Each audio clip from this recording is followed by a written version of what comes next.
స్తోత్రం స్తోత్రం స్తోత్రం స్తోత్రం స్తోత్రం స్తోత్రం స్తోత్రం స్తోత్రం స్తోత్రం స్తోత్రం స్తోత్రం స్తోత్రం స్తోత్రం స్తోత్రం స్తోత్రం స్తోత్రం స్తోత్రం స్తోత్రం. మహాపరిశుద్ధుడా, ప్రేమ కలిగిన తండ్రి, నీ కొందనాలు స్తోత్రమునైనా. గడిచిన కాలమంతా మీ రెక్కల నీడలో దాచి ఆరోగ్యం ఇచ్చి ఆయుష్కాలమును పొడిగించి ఈ పునరుద్ధాన దినమందు నీ పరిశుద్ధమైన ఘనమైన నామమును స్తుతించటానికి తండ్రి మీ సన్నిధిలోనికి మమ్మల్ని అందరిని కూడా సమకూర్చినందుకు స్తోత్రం చెల్లిస్తున్నాం. కరెంటును, సిస్టమును, వాతావరణాన్ని మీరు స్వాధీనపరచుకున్నందుకు వందనాలు చెల్లిస్తున్నాం. మందిరములో అడుగుపెట్టుచున్న ప్రతి బిడ్డను మీరు ఆశీర్వదించి దీవించండి. కూడి వచ్చిన నీ బిడ్డలందరిని బట్టి నీకు స్తోత్రం అయ్యా. ఇంకా రావాల్సిన బిడ్డలను త్వరగా తీసుకుని రండి. వారి ప్రయాణం అంతట్లో మీరు తోడయ్యుండి క్షేమంగా తీసుకొస్తున్నందుకే స్తోత్రం చెల్లిస్తున్నాం.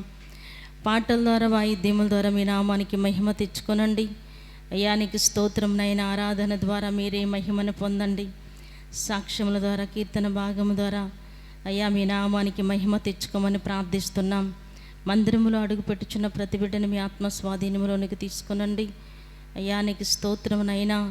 నిన్ను స్తుతించి వారి ఆత్మతో సత్యముతో నిన్ను స్తుతించి ఆరాధించుటకు సహాయం చేయండి.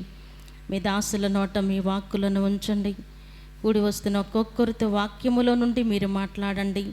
మీరు మాట్లాడుచుండగా వినగల చెవి, గ్రహించగలిగిన హృదయం ప్రతి బిడ్డకి మీరు అనుగ్రహించి మహిమను పొందమని ప్రార్థిస్తూ, ఆరాధన ఆది నుండి అంతం వరకు మీరే అధ్యక్షులుగా, ప్రధాన యాజకులుగా, నడిపించే నాయకులుగా మా మధ్యలోనికి దిగి వచ్చి క్రమంగా మర్యాదగా జరిగిస్తూ ఉన్నందుకు నీకు వందనాలు స్తోత్రం చెల్లించుకుంటూ, సమస్త మహిమ ఘనత ప్రభావం నీకే చెల్లిస్తూ యేసు నామమున అడుగుచున్నాము తండ్రి, ఆమేన్.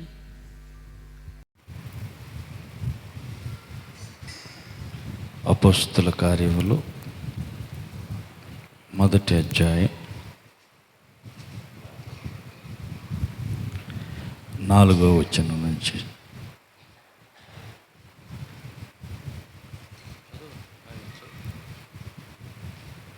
అపోస్తల కార్యంలో 1వ అధ్యాయం 4వ వచనం నుండి. ఆయన వారిని కలుసుకొని ఇలాగా ఆజ్ఞాపించెను, మీరు యెరూషలేము నుండి వెళ్ళక నా వలన వినిన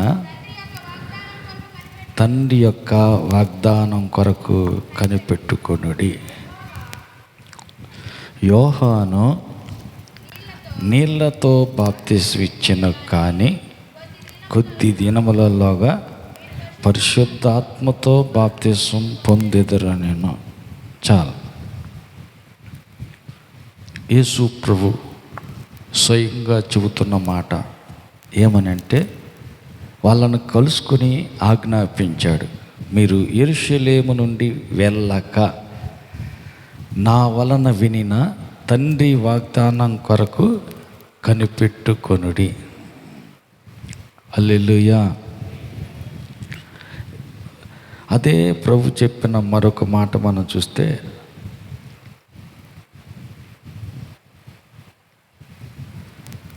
మత్తయి సువార్త 28వ అధ్యాయం, మత్తయి సువార్త 28వ అధ్యాయం 18 నుంచి చూడండి.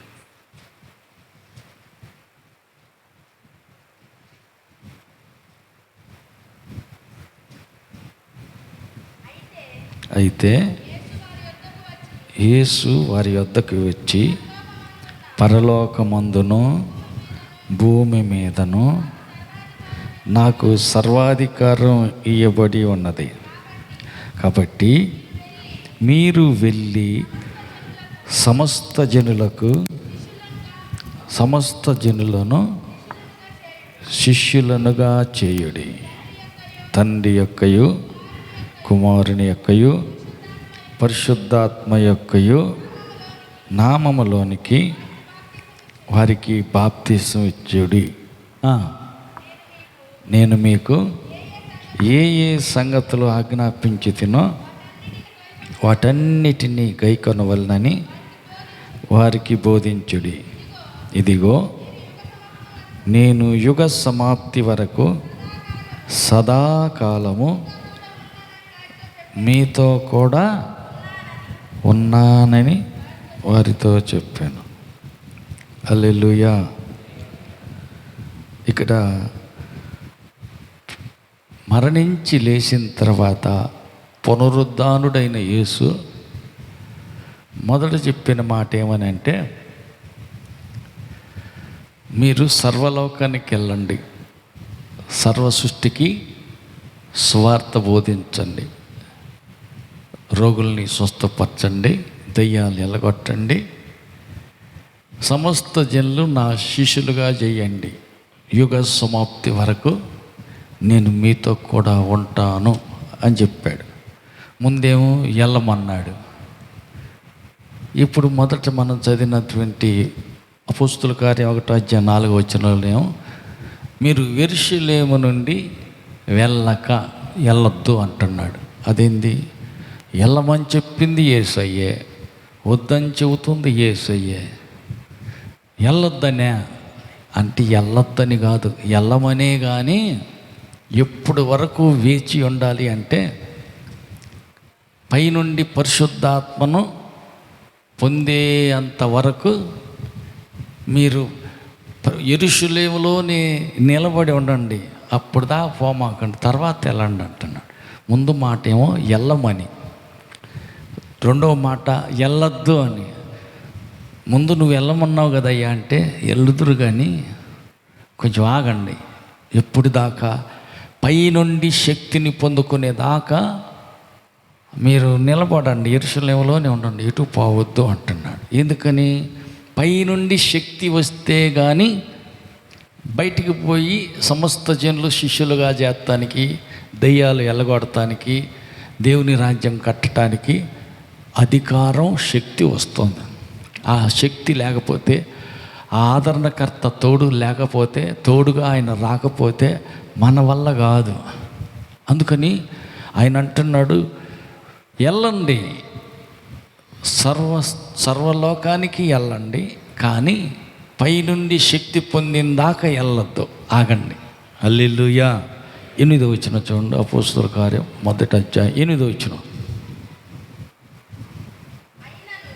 అయినను పరిశుద్ధాత్మ మీ మీదకి వచ్చినప్పుడు మీరు శక్తి నొందుదురు గనుక అప్పుడు మీరు యెరూషలేములోను, యోదయలోను, సమరయలోను, దేశముల అనంతటను బూదిగంతముల వరకు నాకు సాక్షులై ఉందురు.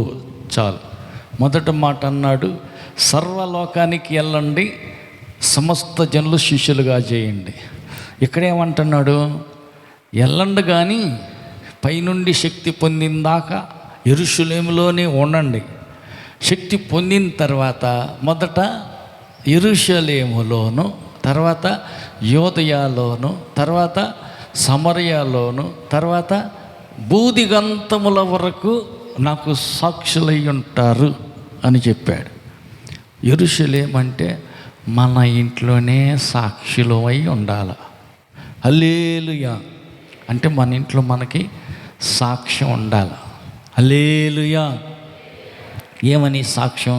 మంచి సాక్ష్యం. హల్లెలూయా. ఇంట్లో ఒక సాక్ష్యం ఉండాలి. ఏమని? మా కావ్య మంచిది, చెప్పిన మాట వెంటనే వింటది, ఏది చేతికిచ్చినా ప్రార్థన చేసుకోకుండా అసలు నోట్లో దాకా రానియదు అని ఇంట్లో ఏం చెప్పాలి? వాళ్ళ అమ్మ, వాళ్ళ నాన్న, వాళ్ళ అక్క, వాళ్ళ ఇంట్లో సాక్ష్యం చెప్పాలి. హల్లెలూయా. ఒక మంచి సాక్ష్యం ఇంట్లోకి నుంచి రావాలి. హల్లెలూయా. ఇంట్లో నుంచి ఒక మంచి సాక్ష్యం రావాలి. దయ్యం వెళ్ళిపోయింది, బట్టలు కట్టుకుని మర్యాదగా ప్రభు పాదాల దగ్గర కూర్చున్నాడు. కూర్చుంటే ఊరు జనం అంతా వచ్చారు, చూశారు. అయ్యా, మీరే కానీ మా ఊర్లోకి వస్తే ఇప్పుడు ఊరు వెల్పల సమాధి దొడ్లో ఉన్న ఈడి దెయ్యాలన్నీ ఎలగొట్టావు, ఇక మా ఊర్లో దెయ్యాలు మొత్తం పోతాయి. అమ్మ వద్దయ్యా, మా ఊరు ఆడ బాగుపడుద్దో, వద్దు నాయనా, నువ్వు మా ఊరు వద్దు, మా ఇళ్ళల్లోకి రావద్దు, నువ్వు ఇక్కడి నుంచి ఇక్కడికి వెళ్ళిపోయా అని బతిలాడుకుంటున్నారు. హల్లెలూయా. ఈయన యేసయ్య పాదాల దగ్గర కూర్చొని, యేసు ప్రభువా, వీళ్ళ ఊర్లోకి నిన్ను వద్దంటున్నారు, కానీ నేను కూడా వీళ్ళ ఊర్లోకే వద్దయ్యా.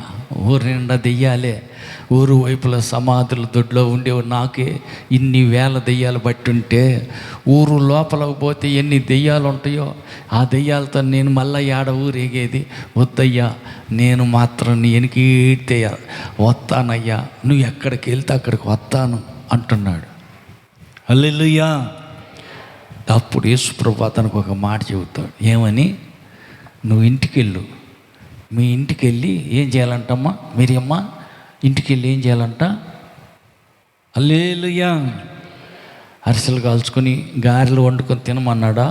కాదు, నువ్వు ఇంటికి వెళ్ళి నీ ఇంటి వారందరికీ సాక్ష్యం చెప్పు, దేవునికి ఏ మేలు చేశాడో, ఏ గొప్ప కార్యం చేశాడో మీ ఇంట్లో వారికి సాక్ష్యం చెప్పు అన్నాడు.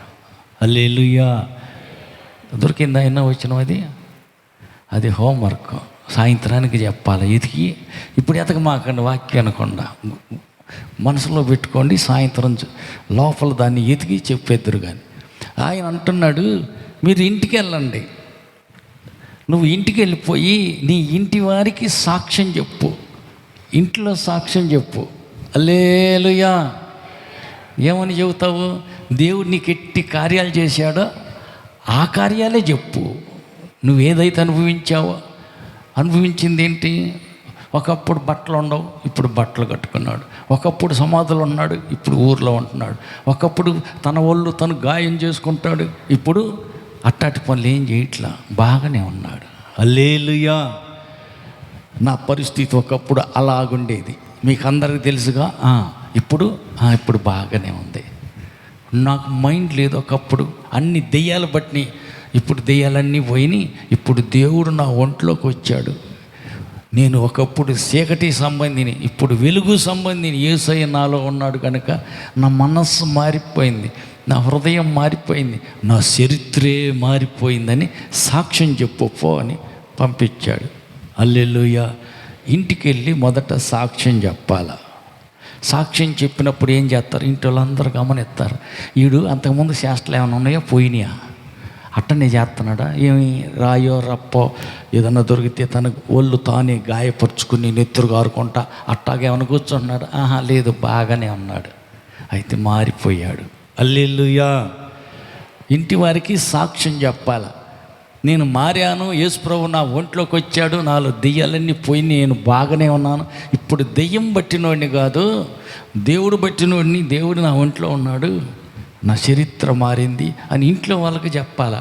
చెప్పినప్పుడు వాళ్ళు గమనిస్తూ ఉంటారుగా, అంతకు ముందులాగానే ఉన్నాడా, ఇప్పుడు ఏమైనా మార్పు వచ్చిందా అని చూస్తూ ఉంటారు. చూసినాక వాళ్ళకి నమ్మకం కలుగుతుంది, నిజమే వాడు లేస్తే సమాధుల దొడ్లో ఉంటాడు, ఇప్పుడు మర్యాదగా ఇంట్లోనే ఉంటున్నాడు, బాగున్నాడు. ఒళ్ళు గాయం చేసుకుంటాడు, వాడి ఒళ్ళు వాడే కోసుకుంటాడు, కొట్టుకుంటాడు, నెత్తురు గారినా కానీ ఇంకా కోసుకుంటాడు. వాడికి అప్పుడు మైండ్ లేదు, ఇప్పుడు మైండ్ వచ్చింది, మానవత్వం కలిగి మంచి మనిషిలాగా బాగానే ఉన్నాడు. వాళ్ళు విని సాక్ష్యాన్ని చూసి ఏం చేస్తారంటే ప్రభువుని నమ్మటానికి వీలు కుదురుతుంది. హల్లెలూయా.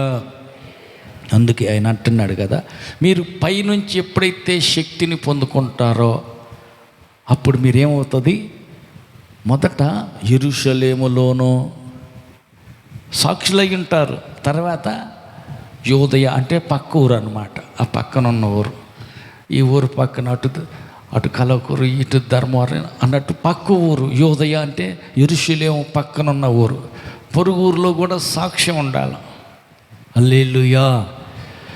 సాక్ష్యం చెప్పాలా, వారి జీవితమే సాక్ష్యం. ఈ దెయ్యాలు వదిలిపోయినాడు ఆ వల్లూరు పోతే, ఒరేయ్ అప్పుడు వీడు సమాధుల దొడ్లో తిరుగుతుంటాడు బట్టలు లేకుండా, ఆ మనిషే కాదు, ఎంటికలన్నీ పెరిగి జొలపాలు వేసుకొని అటే తిరుగుతూ ఉంటాడు.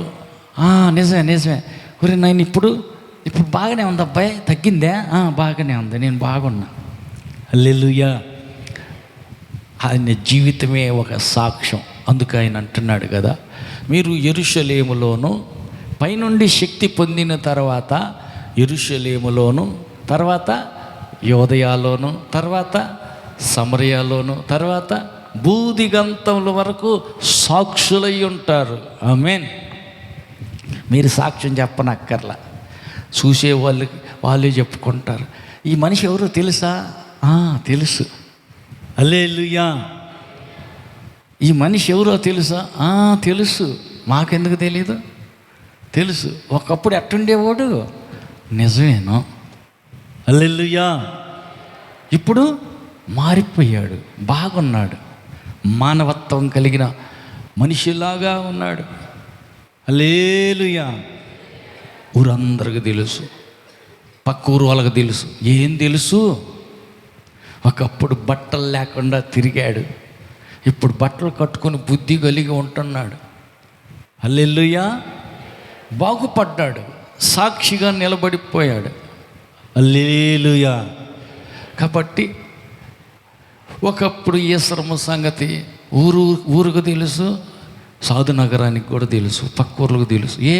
ఒకప్పుడు బాగలేదు, స్థితి బాగలేదు కాబట్టి బట్టలు లేకుండా తిరిగేది. చివరికి సాధు నగరం ఒక ఇంటికి పోయి పై కప్పు తీస్తూ ఉంటే పాశ్చాత్య గారి భార్య అంట ఇనికీడి తెల్లింది. అయ్యా, దెయ్యాలని కొట్టడానికి కర్రలు కత్తులు ఎత్తుకొచ్చారు. ఏమన్నది అయ్యా, మా చెల్లెలు మైండ్ లేదు, కొట్టపాక. ఏ ఊరు? మాది రెడ్డిపాలెం.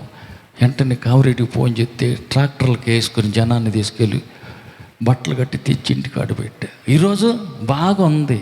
జీవితమే ఒక సాక్ష్యం. వాళ్ళ తమ్ముడు బ్రహ్మయ్య, ఆ బ్రహ్మయ్య పరిస్థితి కూడా అంతే. బట్టలు లేకుండా ధర్మారం పోయాడు. బాలకోటయ్య, పరమేశ్వర రెడ్డి ఉన్నారు అప్పుడు ఇక్కడే. ఇద్దరు కలిసి సైకిల్ మీద అక్కడ దాకా వెళ్ళి లుంగి మెడగ చుట్టుకున్నాడు. లుంగి తీసేసి ఆ లుంగి కట్టి సుబ్బారావు ఒక ఆటో వస్తుంది అక్కడి నుంచి ఇటు. అయ్యయ్య కొంచెం రెడ్డిపాలెం దాకా ఆటోలు ఎక్కించి మనిషిని అంటే తీసుకొచ్చాడు. దింపి తీసుకొచ్చి గదిలో పెట్టి కాలు చేతులు కట్టేసి ప్రార్థన చేసినాక దేవుని మహాదయ. ఈరోజు బ్రహ్మయ్య బాగున్నాడు, వాచ్మెన్గా పనిచేస్తున్నాడు మేదరమెట్ల. ఒకప్పుడు బట్టలు లేని స్థితి. జీవితమే ఒక సాక్ష్యం. హల్లెలూయా. మీరు సాక్ష్యం చెప్పనక్కర్లా, మీ చరిత్రే, మీ జీవితమే చూసేవారికి ఒక సాక్ష్యం. అందుకే ఆయన అంటాడు, పై నుండి శక్తి పొందే వరకు పట్టణంలోనే నిలిచి ఉండండి. ఎందుకని? పైనుండి దేవుని ఆత్మశక్తి ఎప్పుడైతే వస్తుందో మీ జీవితమే సాక్ష్యంగా ఉంటుంది. ఆమేన్. మీ చరిత్రే ఒక సాక్ష్యంగా. నువ్వు చెప్పనక్కర్లా, నిన్ను చూసేవాళ్ళు నీ ప్రవర్తన, నీ చరిత్ర, నీ జీవితాన్ని చూసేవారు సాక్ష్యం చెబుతారు. ఈ వ్యక్తి ఒకప్పుడు అలాగా, ఇప్పుడు ఇలాగా. ఆ దయ్యం పట్టినవాడు బట్టలు లేకుండా సమాధుల దొడ్లో ఉంటాడు. ఒళ్ళంతా గాయం చేసుకుని నెత్తురు గారుతా తిరుగుతుంటాడు.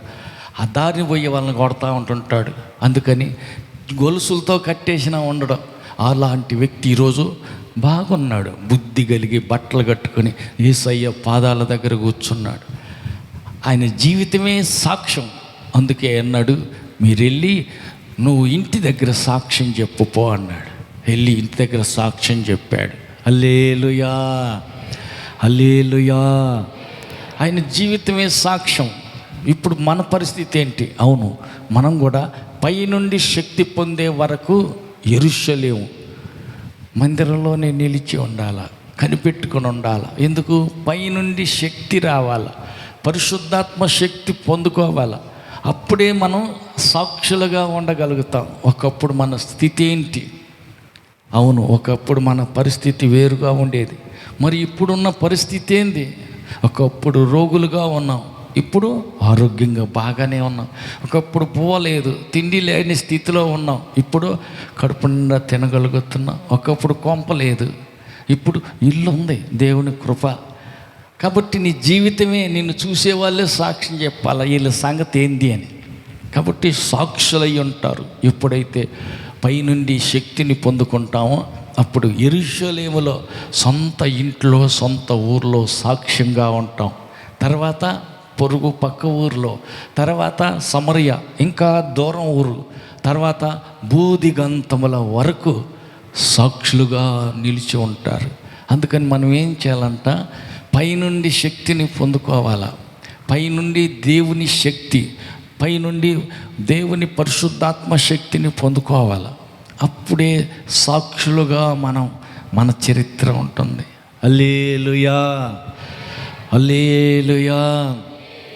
కాబట్టి మనం పైనుండి శక్తి కోసం కనిపెట్టుకుని ఉండాలి. ఆ పైనుండి వచ్చే శక్తిని ఆదరణకర్త అంటాడు. అందుకని యేసు ప్రభు కొండ మీదకి తీసుకెళ్ళి అందరినీ వాళ్ళని వెళ్ళొస్తా, నేను పరలోకం వెళ్తున్నాను అంటే అందరూ ఏడు మొహం పెట్టారు. శిష్యులంతా బాధపడుతున్నారు, కన్నీరు గారుస్తున్నారు. మమ్మల్ని విడిచిపెట్టి అనాథులుగా చేసి వెళ్ళిపోతున్నావా యేసయ్యా అని ఏడుతున్నారు. ఏడుసే వాళ్ళతోటి యేసయ్య చెప్పిన మాట ఏంటంటే, మీరు ఏడవద్దు, అనాథులుగా మిమ్మల్ని విడిచిపెట్టను, నేను వేరొక ఆదరణకర్తను పంపిస్తా. నేను వెళితేనే మంచిది, నేను వెళ్ళకపోతే ఆయన రాడు, నేను వెళ్ళుట మీకు మంచిది. ఆ ఆదరణకర్త పంపిస్తా, ఆయన మీతోనే ఉంటాడు. హల్లెలూయా. ఎప్పటిదాకా? యుగ సమాప్తి వరకు నేను మీతో కూడా ఉంటానంటాడు. అదేంది, ఎట్ట కుదురుద్ది? నేను వెళ్తున్నాను అంటున్నాడు, ఆదరణకర్తను పంపిస్తానంటున్నాడు. ఆదరణకర్త వస్తాడు, ఆయన సర్వ సత్యంలోనికి నడిపిస్తాడు. తర్వాత ఆయన నేను చెప్పినవన్నీ జ్ఞాపకం చేస్తాడు, గుర్తు చేస్తాడు అంటాడు. ఇంకా ఆయన ఏం చేస్తాడంట, ఆదరణకర్త ఆయన వచ్చినప్పుడు మిమ్మల్ని ఆదరిస్తాడు, సరైన ఆదరణ కలుగు చేస్తాడు, ఆయన మిమ్మల్ని ఆదరిస్తాడు. హల్లెలూయా. ఆయన శక్తివంతుడు కాబట్టి ఆయన మీకు శక్తినిస్తాడు. ఆ పరిశుద్ధాత్మ శక్తితో మిమ్మల్ని నింపుతాడు, మిమ్మల్ని నడిపిస్తాడు, మీకు జ్ఞాపకం చేస్తాడు, మీకు బోధిస్తాడు, సర్వ సత్యంలోకి నడిపిస్తాడు. అన్ని సంగతులు బాగానే ఉంది. ఆయన నడిపిస్తాడు, ఆయన బోధిస్తాడు, ఆయన జ్ఞాపకం చేస్తాడు, ఆయన గుర్తు చేస్తాడు. అన్నీ చెప్పి చివరికి ఏమంటున్నాడు, నేను యుగ సమాప్తి వరకు సదాకాలం మీతో కూడా ఉంటానంటున్నాడు. నువ్వు వెళ్తున్నాను అంటుంటివి, యుగ సమాప్తి వరకు తోడుంటానంటుంటివి, ఎట్ట కుదురుద్ది? వేరెవరు కాదు, ఆదరణకర్త. హల్లెలూయా. వేరెవరు కాదు, ఆయన పంపబోయే పరిశుద్ధాత్మ వేరే ఆత్మ ఏమీ కాదు. హల్లెలూయా. రోమపత్రిక 8:9 చూడండి. రోమపత్రిక 8:9.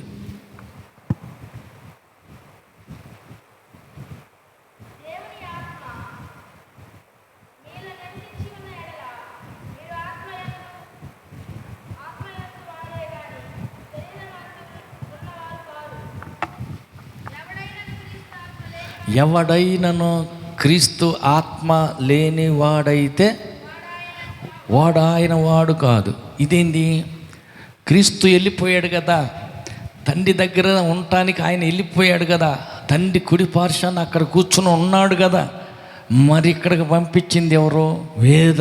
వేరొక ఆదరణకర్తను పంపిస్తానన్నాడే ఆయనే. క్రీస్తు ఆత్మ లేనివాడు వాడు ఆయన వాడు కాదు. ఇప్పుడు ఆయన పంపించిన ఆత్మ ఎవరిది? యేసు క్రీస్తు ఆత్మయే. క్రీస్తు ఆత్మ లేనివాడు నావాడు కాదు అన్నాడు. అంటే యేసుక్రీస్తే ఆత్మ రూపంలో తిరిగి మరలా వచ్చాడు. ఆయన ఆత్మ మనలోనే వచ్చినప్పుడు ఏమవుతుంది? ఆయన మనతోటే ఉంటాడు. ఇప్పటిదాకా యుగ సమాప్తి వరకు ఉంటానన్నాడు, ఉన్నాడు. పక్కన వాళ్ళని అడగండి, ఉన్నాడా మన మధ్యలో? 2-3 నా నామం పేరట ఎక్కడ కూడుకుంటారో అక్కడ నేను ఉంటానన్న ఆయన తప్పకుండా ఉన్నాడు. హల్లెలూయా. కంటికి కనిపించకపోయినా ఆయన ఉన్నాడు. హల్లెలూయా. ఆ పక్కన ఉన్న ఆయన్ని ఏం చేయాలంట? లోపలికి పిలుచుకోవాలా. హల్లెలూయా, హల్లెలూయా, హల్లెలూయా. ఇప్పుడు కరెంట్ ఉంది కాబట్టి ఈ లైట్ వేసి దానికి ఏం చేయాలా? వైర్ కనెక్షన్ కలపాలా. కలిపితే లైట్ వెలుగుతుంది. కనెక్షన్ తెగిపోయిందనుకో, వైర్లు ఒకదానికి ఒకటి సంబంధం లేకుండా తెగిపోయినాయి అనుకో, ఏమైంది? కరెంటు పోద్ది, లైటు వెలగదు, ఫ్యాను తిరగదు, మైకు మోగదు. అంటే కరెంటు సంబంధం ఉండాలి. ఈ వైర్ల కనెక్షన్లు అన్నీ ఒకదానికి ఒకటి కనెక్షన్లు కలిసి ఉంటే కానీ కరెంటు వచ్చుద్ది. కరెంటు రావాలంటే ఈ వైర్లన్నీ కలిసి ఉండాలి. కలిసి ఉంటేనే కరెంట్ అంత లెక్క పారుతుంది, దానికి శక్తి బయటకు వస్తుంది, కనపడుతుంది. అదే గాన కనెక్షన్ తెగిపోయిందా కరెంటు రాదు. కరెంటు రాకుండా అంత ఫ్యాన్లు లైట్లు అన్నీ బిగించుకున్నాం, కరెంట్ ఒక్కటే లేదు. ఏమైనా ఫలితం ఉందా? చూసుకోవటానికి బొమ్మలాలు ఉంటాయి అంతే. హల్లెలూయా. అంతా బాగానే ఉంది. దేవుని పరిశుద్ధాత్మ మాత్రమే లేదు, పైనుండి వచ్చే శక్తిని మాత్రమే పొందుకోవాలా. ఏమైనా ఫలితం ఉందా? పక్క వాళ్ళతో చెప్పండి. పరిశుద్ధాత్మ, దేవుని ఆత్మ, క్రీస్తు ఆత్మ మాత్రమే ఇంకా పొందుకోవాలా. మిరప చేలో పెడతారే, ఏంటిది అది? ఒక పొల్ల ఒకటి పోతి, మిరప ఒక కొండ ఒకటి బోర్లు ఇచ్చి దానికి ముక్కు మూతిలాగా ముందేం తెల్లగా సున్నం కొడతారు, ముక్కు మూతిలాగా దానికి బొమ్మలాగా పెడతారు. హల్లెలూయా. ఏదమ్మా దిట్టు బొమ్మ. అటు ఇటు పోయేవాళ్ళు వచ్చేవాళ్ళు మిరకాయలు భలే కాసిని బాగున్నాయని అంటారేమో, దిట్టు తగులుతానని దిట్టు కోసమో దేనికోసమో పెడతారు. ఒక మిరపకాయ చేలో ఒక పిడత ఒకటి పెట్టి దానికి ముక్కు మూతి అన్నీ గీసి బొమ్మలాగా పెడతారు. కొన్నిసార్ల మనిషి బట్టలు కూడా పెడతారు, ఒక రెండు కర్ర అటు ఇటు కర్ర పెట్టేదైనా సొక్కా తొడిగి పెడతా ఉంటుంటారు. హల్లెలూయా. దాంట్లో జీవం లేదు, మనిషిలాగా వట్టి బొమ్మే కానీ జీవం లేదు. అట్లాగనే దేవుని ఆత్మ నీలో లేదు అనుకో, ఆ పిడతకి నీకు తేడా లేనే లేదు. హల్లెలూయా. అదేంటి? నిజమే.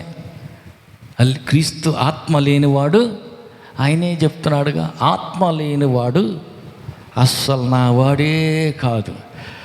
ఆయన మనలో ఉంటే జీవం కలిగిన వారమై ఉంటాం. దేవుని పరిశుద్ధాత్మ మనలోనికి వస్తే మనం జీవం కలిగిన వారిగా ఉంటాం. కరెంటు తీగలో ప్రవహిస్తే అది దాంట్లో శక్తి ప్రవహిస్తుంది కాబట్టి లైట్ వెలుగుతుంది, మైకు మోగుద్ది, ఫ్యాన్ తిరుగుద్ది. దానిలో శక్తి కదలకుండా కట్ అయిందంటే ఎందుకు పనికిరాని వేస్ట్గా ఒక బొమ్మలాగా ఆకారానికి అక్కడ ఉంటాయి అంతే. హల్లెలూయా. పక్క వాళ్ళకి చెప్పండి, బొమ్మవా ఆత్మదేవుని కలిగిన దేవుని శక్తిగా. హల్లెలూయా. అయితే మరి ఏం కావాలంట? పైనుండి పరిశుద్ధాత్మ శక్తిని పొందకావాలి. ఆయన లేకపోతే ఒట్టి మిరపశీలో పెట్టిన దుత్తవే పెడతవే మాత్రమే కానీ ఫలితం లేదు. మరి ఎట్ట చెయ్యాలా? ఆత్మ లేనివాడు, ఆయనే అంటున్నాడు, నా వాడే కాదు, వారికి నాకు సంబంధమే లేదు అంటున్నాడు. మరి ఎట్ట చేయాలా? యేసుక్రీస్తు మనలోనికి రావాలా. ఆయన మనలో ఉంటేనే జీవం గల వారమై ఉంటాం. కాబట్టి ఆయన యందు విశ్వాసం ఉంచుటయే నిత్య జీవం. ఆయన కలిగిన వాడే, ఆయన హృదయంలో కలిగిన వాడే నిత్య జీవం కలిగిన వారు. యోహాను సువార్త 6 అధ్యాయం చూడండి. యోహాను సువార్త 6.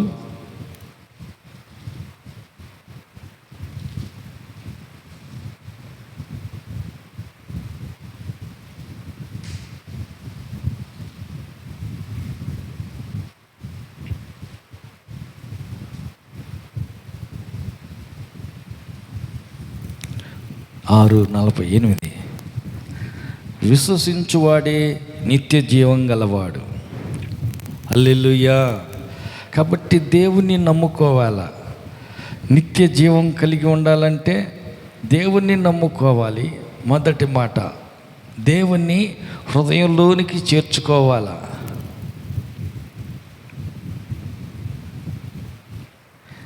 నలభై 41 వచనం, 6:41. కుమారుని చూసి ఆయన యందు విశ్వాసముంచు ప్రతివాడు నిత్య జీవం పొందుటయే నా తండ్రి చిత్తం, అంత్య దినమున నేను వానిని లేపుదును. కాబట్టి ఆయన లేకుండా మనలో జీవం రాదు. మనలో మానవాత్మ మాత్రమే ఉంటుంది, కానీ దేవుని పరిశుద్ధాత్మ లేనంత వరకు మనం జీవం కలిగిన వారం కాదు. హల్లెలూయా. అందుకని మనం ఏం చేయాలంటే నిత్య జీవాన్ని పొందుకోవాలి. యేసుక్రీస్తు ఆత్మను హృదయంలోనికి చేర్చుకోవాలి. యేసుక్రీస్తు ఆత్మ హృదయంలోనికి వచ్చిందనుకో, అప్పుడు ఏం జరుగుతుంది? ఆత్మ లోపల ఉంది కాబట్టి యేసుక్రీస్తు ఆత్మ మన ఆత్మను స్వాధీనం చేసుకొని మనల్ని నడిపిస్తుంది, సర్వ సత్యంలోకి నడిపిస్తుంది. ఎక్కడైనా అసత్యము, అబద్ధము ఎక్కడైనా కనపడితే ఒప్పుకోదు. ఎందుకంటే మనలో ఉన్న దేవుని ఆత్మ గద్దిస్తుంది. ఒకసారి వేరే ఊరు వెళ్దాం అనుకున్నాడు. హల్లెలూయా. పౌలు ఇంకొక ఊరు వెళ్దాం అనుకున్నాడు. తనలో ఉన్న దేవుని ఆత్మ గద్దిస్తుంది, నువ్వు ఆ ఊరు కాదు వెళ్ళాల్సింది. మరి ఏ ఊరు వెళ్ళాలా? ఇటు పక్కన ఈ ఊరు వెళ్ళు. అయ్యో నేను అటు వెళ్దాం అనుకున్నాను. కాదు, దేవుని ఆత్మ అతన్ని నడిపిస్తుంది. అక్కడ కాదు వెళ్ళాల్సింది, ఈ ఊరు. సరే లోబడి పొద్దున్నే లేచి ఆయన అనుకున్న ఊరు వెళ్ళాల.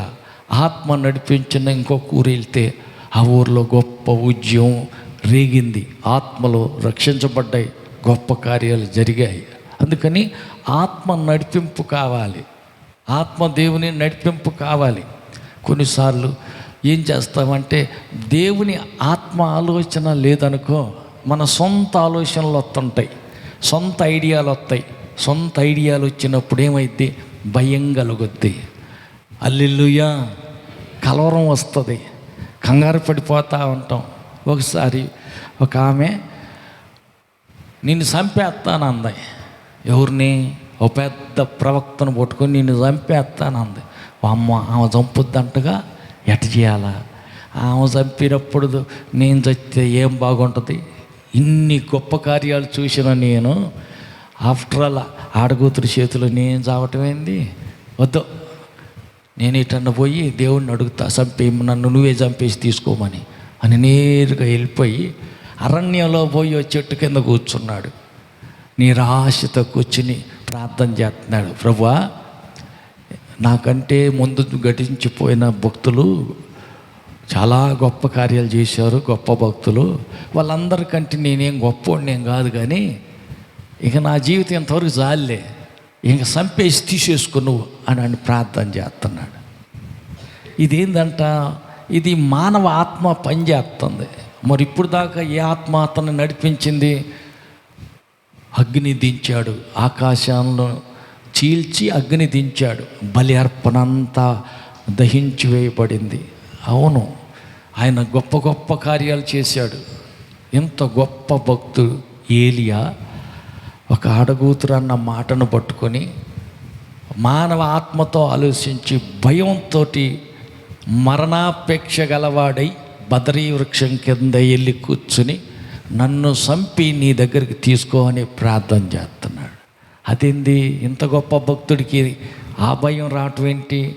మానవ ఆత్మ పనిచేస్తుంది, మానవ ఆత్మకు సోటు ఇవ్వకూడదు. ఇక అప్పుడు దేవుడు చూసి ఏం చేశాడు? దేవదూతను పంపించాడు. ప్రార్థన చేసి సాలిపోయి పడుకొని నిద్రపోతుంటే దేవదూతలు లేపి ఈ రొట్టె తిను, ఈ నీళ్లు తాగని ఒక రొట్టె కాసి నీళ్ళు ఇచ్చారు. ఆ నీళ్లు తాగి ఆ రొట్టె తినేసి మళ్ళీ పడుకున్నాడు. కాసేపు తర్వాత మళ్ళీ దేవదూత వచ్చి నిద్రపోతుంటే లేపి, ఏంటి నిద్రపోతున్నావు? నిద్రపోతే ఎట కుదురుద్ది? ఇంకా 40 రాత్రులు 40 పగుళ్ళు నడిచి నడిచి నడిచి ఆ ఊరు పోవాలి. చాలా భారభరితమైన ప్రయాణం నీ ముందుంటే నువ్వు నిద్రపోతే ఎట్ట కుదురుద్దిలే, ఈ 2వ రొట్టె కూడా తిను అని ఇంకొక రొట్టె ఇచ్చి ఒక గ్లాసు నీళ్ళు ఇచ్చి దేవదూత వెళ్ళిపోయాడు. ఆ తర్వాత 2 రొట్టెలు తిన్న బలంతో, దేవదూత తెచ్చిన రొట్టెల బలం, 40 పగళ్ళు 40 రాత్రులు నడుచుకుంటూ దేవుడు ఎక్కడికి తీసుకెళ్ళాలనుకున్నాడు అక్కడికి వెళ్ళిపోయాడు. హల్లెలూయా. కొన్నిసార్లు మానవ ఆత్మ పనిచేస్తే నిరాశ చెందుతాం, భయం చెందుతాం, పిరికితనం వచ్చి కంగారు పడి కలవరపడి ఎట చేయాలా, అది ఏం చేయాలా, ఏడకి వెళ్ళాలా, ఎవరిని అడగాల, ఇంక నా పని అయిపోయినట్టేలే, ఇంకెంతటితో పోతా అని ఏలియా భక్తుడు వల్లే నిరాశ చెందే పరిస్థితులు అవుతాయి. అందుకని ఏం చేయాలంటే మానవ ఆత్మను దేవుని పరిశుద్ధాత్మ యొక్క అధికారానికి అప్పగించేసేయాలి. పగ్గాలు ఆయన చేతికి అప్పగిస్తే ఆయనే నడిపిస్తాడు. దేవుని ఆత్మ నడిపింపులో ఉన్నామంటే దేవుని ఆత్మ సర్వ సత్యంలోకి నడిపిస్తాడు, మరణం వరకు నడిపిస్తాడు, సమతల భూభాగంలో నడిపిస్తాడు. దేవుని ఆత్మ మనల్ని నడిపిస్తే విజయ పతాకంలో నడిపిస్తాడు. రావచ్చు యుద్ధాలు, పోరాటాలు, కష్టాలు, కన్నీరు, దుఃఖం, నష్టం అనేకం ఎదురు కావచ్చు. అలలు, గాలి, తుఫానులు ఎన్నో ఎదురు రావచ్చు. వచ్చినను ఎన్ని ఎదురు వచ్చినను ఆయన తోడున్నాడు కాబట్టి నీ నావ మునిగిపోదు. ఆమేన్. నీ బ్రతుకు ఆగిపోదు. ఆమేన్. ఎందుకు? నీ జీవితపు పగ్గాలు ఆయన చేతిలో ఉన్నాయి. నీ మానవాత్మ దేవుని పరిశుద్ధాత్మ అధికారంలో ఉంది కాబట్టి నీ ఆత్మను తన ఆత్మ స్వాధీనంలో ఉంచుకొని ఆయనే నడిపిస్తాడు. హల్లెలూయా, హల్లెలూయా. పగలు మేఘస్తంభంలో, రాత్రి అగ్నిస్తంభంలో ఆయన వారికి తోడై నడిపించాడు కనుక 40 సంవత్సరాలు అది అరణ్య యాత్రే అయినా, అది సరి అయినటువంటి మంచాలు, పరుపులు ఏం ఉండవు. అది అరణ్యం. క్రూర మృగాలు, భయంకర పరిస్థితులు, రాళ్ళు రప్పలు, సరైన రోడ్లు ఉండవు. మరి ఆ సరి అయిన దారి లేదే.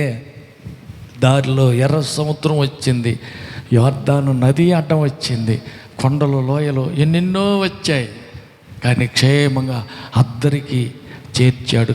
ఎందుకంటే ఆయన అగ్ని స్తంభంగా రాత్రిపూట, మేఘస్తంభంగా పగటిపూట వారికి తోడై ఉన్నాడు కాబట్టి ఆయనే నడిపించాడు. అలాగనే మన జీవితంలో కూడా దేవుని ఆత్మ స్వాధీనానికి మన జీవితాన్ని అప్పగించుకోగలిగితే మన మానవ ఆత్మను దేవుని ఆత్మ స్వాధీనంలో ఉంచి ఆయనే నడిపిస్తాడు. హల్లెలూయా.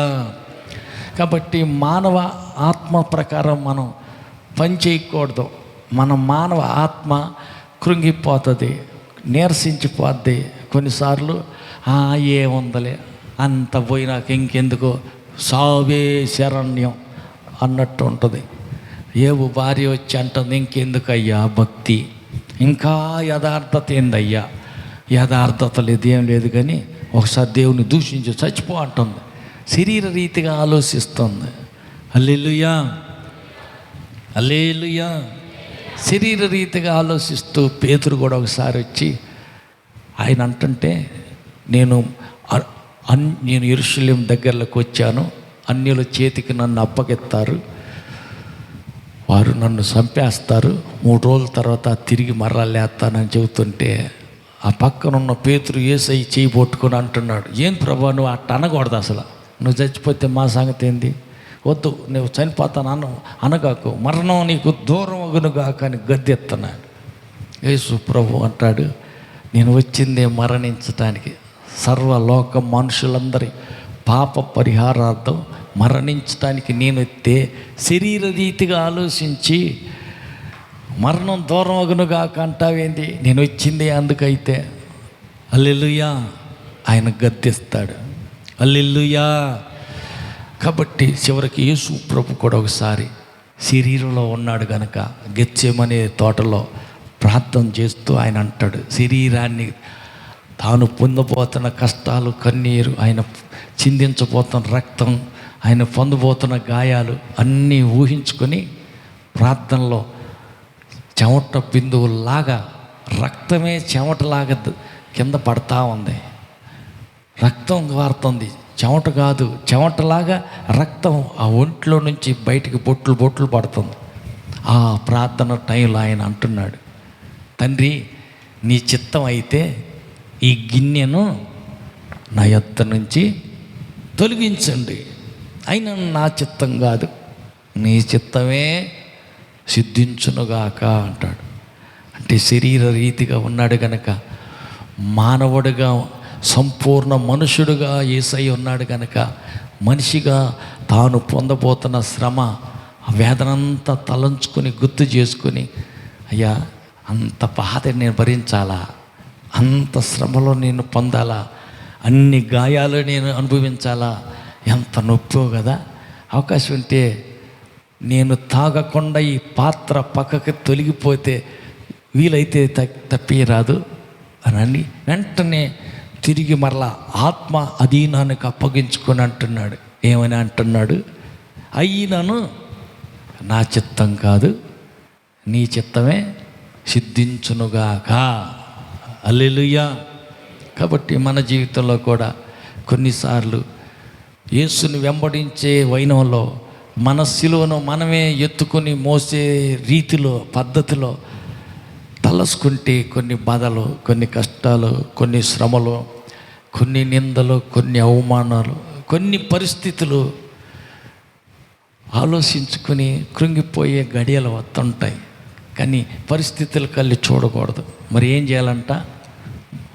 ఏం చేయాలి? పౌలు అన్నట్టు అనాలి. ఏమని?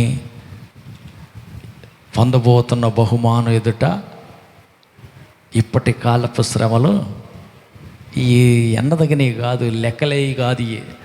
మనం 10 పైసల కష్టాలే పడుతుంది. 10 కోట్లు ఖరీదు చేసే పెద్ద బహుమానం మనం పొందుకోబోతున్నాం. దాని మీదే దృష్టి పెట్టండి. ఇప్పుడు అనుభవిస్తున్న కష్టాలు కల్లి, దుఃఖం, కన్నీరు, బాధలు వీటికల్లి చూసి కృంగిపోవద్దు. ముందు బహుమానం చాలా పెద్దది ఉంది. హల్లెలూయా. ఆ బహుమానం మీదే దృష్టి పెట్టండి. హల్లెలూయా. అందుకని వయసు వచ్చిన తర్వాత ఆయన కూడా అంటున్నాడు. ఏమని? మోషే అంటున్నాడు. 11:24 చూడు. హెబ్రీ పత్రిక 11:24.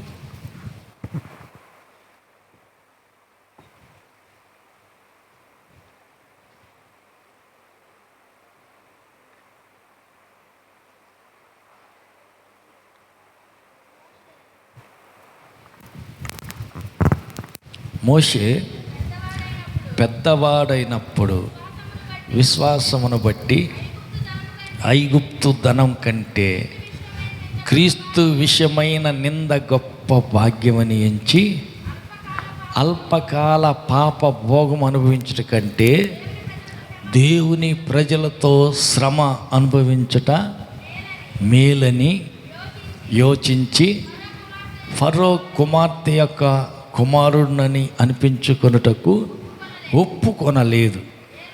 ఏలయనగా అతడు ప్రతిఫలంగా కలుగబోవు బహుమానం మీద దృష్టి ఉంచెను. చాలు. ఐగుప్తి ధనం అక్కర్లేదన్నాడు. ఇశ్రాయేలు ప్రజలతోటి శ్రమలు అదే కావాలంటున్నాడు. రాజు కుమార్తె కుమారుడిని అనిపించుకోవటం నాకు అక్కర్లేదు, నాకు వద్దు అంటున్నాడు. దేవుని బిడ్డలతో పాటు నిందనే మొత్త, శ్రమలే అనుభవిస్తా. ఎందుకు ఇట్లా అంటున్నాడు అని అంటే అతను పొందబోవు బహుమానం మీద, దాని మీదే దృష్టి పెట్టాడు. ఇప్పుడు ఉన్న ఈ శ్రమలు, ఈ నిందలు, ఈ కష్టాలు వీటి మీద దృష్టి పెట్టాల. కాబట్టి మనం కూడా ఏం చేయాలంట? మనం పొందుకోబోతున్న బహుమానం మీదే దృష్టి పెట్టాలి. పరలోకంలో మనకి బహుమానం దొరుకుతుంది. మరణం తర్వాత గొప్ప మహిమ మనకు దొరుకుతుంది. దేవుని దగ్గర సదాకాలం, యుగ యుగాలు నిత్య రాజ్యంలో సంతోషంగా ఉంటాం. కొద్దిగా శ్రమ అనుభవిస్తే, కొద్ది కాలమే కష్టాలు పడితే అక్కడ యుగ యుగాలు ఆనందరాజ్యంలో ఆయనతోటే ఉంటాం. ఆమేన్. అప్పటిదాకా ఆయన మార్గంలోనే నడవాలంటే మనకు శక్తి చాలదు. మరి ఏం కావాలా? పైనుండి వచ్చు పరిశుద్ధాత్మ శక్తి కావాలా. ఆ శక్తితోనే సాతాన్ని ఎదిరించగలవు. ఆమేన్. శ్రమలో నిలవగలం. ఆమేన్. నిందలు, అవమానాలు, వ్యతిరేకతలు, ప్రతి పోరాటంలో కూడా జయం పొందగలం, జయ జీవితం గడపగలం. ఆమేన్. అలాంటి ధన్యత, అలాంటి సహనం, ఓర్పు, దీర్ఘశాంతం కలిగి అన్నిటినీ సహిస్తూ ముందున్న బహుమానం కోసమే మోషే వలె ముందుకు పరుగెత్తుదముగాక. ఆ బహుమానం పొందుకునేదాకా కుడి ఎడమలకు ఎటు తొలగిపోకుండా, ఎక్కడ ఓడిపోకుండా దేవుని పరిశుద్ధాత్మ దేవుడు మనందరికీ దయచేయుదురుగాక. పైనుండి వచ్చే శక్తితో నింపబడి ఆ ఆత్మ ద్వారా మనమందరూ నడిచి ముందుకు సాగుదాముగాక. గమ్యం చేరు వరకు భక్తి మార్గంలో దేవుడే మనల్ని కాపాడి నడిపించునుగాక. ఆమేన్. అందరూ ఇచ్చి నిలబడదాం.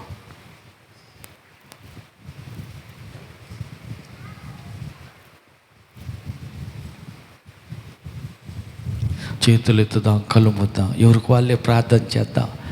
నీ పరిశుద్ధాత్మ శక్తి లేకుండా లోకాన్ని, సాతాన్ని, శరీరాన్ని జయించలేను, గెలవలేను.